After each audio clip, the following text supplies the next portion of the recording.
Muito bem, hoje eu quero compartilhar um trecho da Palavra de Deus que se encontra no livro do profeta Isaías, capítulo 44.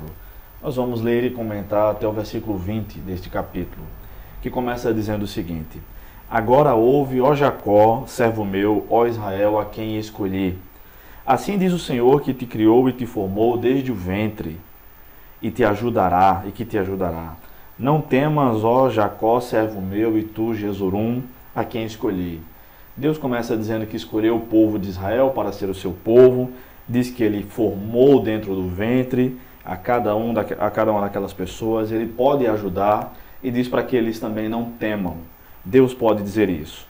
Verso 3 diz: Porque derramarei água sobre o sedento e torrentes sobre a terra seca, derramarei o meu espírito sobre a tua posteridade e a minha bênção sobre a tua descendência. Deus pode abençoar. Eles brotarão como grama, como salgueiros junto às correntes de águas, como árvores frondosas. Um dirá, eu sou do Senhor, e outro se chamará pelo nome de Jacó. E aquele outro escreverá na própria mão, eu sou do Senhor, e tomará o nome de Israel por sobrenome. Assim diz o Senhor, Rei de Israel, ou seja, o nosso Deus é o Rei verdadeiro. Seu Redentor, Deus pode nos redimir, livrar-nos dos nossos pecados, o Senhor dos exércitos. Eu sou o primeiro, eu sou o último, e além de mim não há Deus. Com essas mesmas características, Jesus se apresenta no texto do Novo Testamento, em Apocalipse capítulo 1. Ele é o primeiro, ele é o último, ele é o princípio, ele é o fim. O verso 7 diz: Quem é como eu, que o proclame e o exponha diante de mim? Quem tem anunciado desde os tempos antigos as coisas futuras? Somente Deus pode dizer o que acontecerá no futuro, antes mesmo das coisas começarem a acontecer. Que nos anuncie o que ainda acontecerá. Não vos assusteis, nem temais. Por acaso não vos declarei há muito tempo?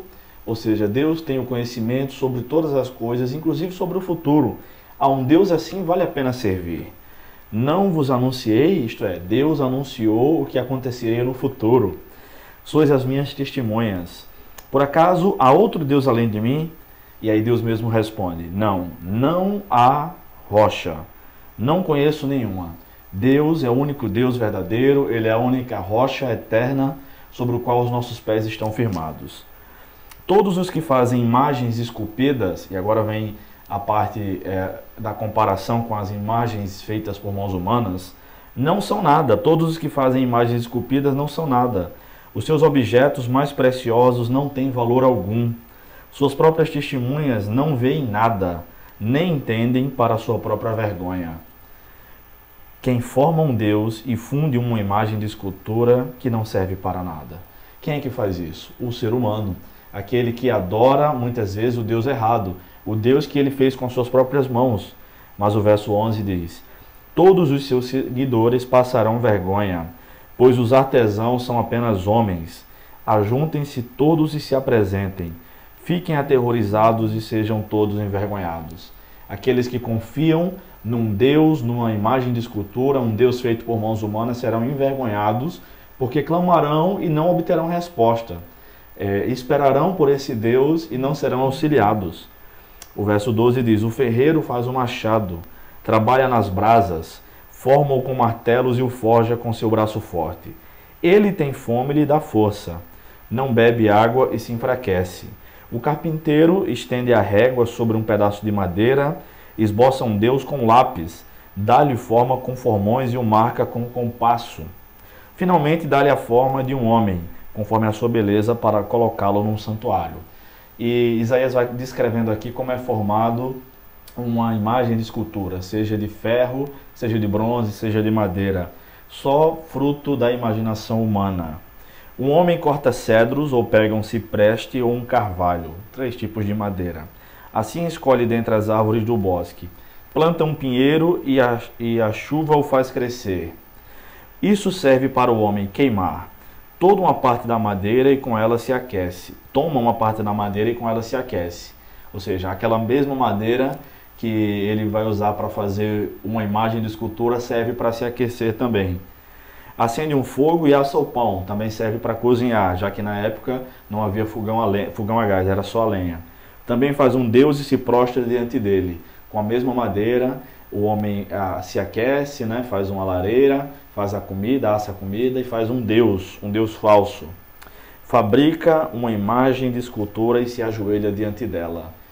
É inútil confiar num Deus assim. Ele queima metade no fogo e com isso prepara a carne para comer. Faz um assado e dele se farta. Depois se aquece e diz: ah, já me esqueci, já experimentei o fogo. Então com o resto faz um Deus para si, uma imagem de escultura. Os homens fazem isso com o mesmo material que servem para outras coisas. Ajoelha-se diante dela, prostra-se e dirige-lhe uma súplica. Livra-me, porque tu és o meu Deus. É esta a esperança de alguém que confia num Deus feita pelas próprias mãos. Uma esperança inútil, uma esperança infantil, virtual, que não serve de nada. Nada sabem nem entendem, porque seus olhos foram fechados para que não vejam e o coração para que não entendam. Isso aqui já é a consequência do pecado dos adoradores de imagens. O Salmo 115 diz que aqueles que adoram os deuses feitos por mãos humanas se tornarão semelhantes a elas. Por exemplo, é isso que aconteceu no episódio do bezerro de ouro, narrado em Êxodo capítulo 32.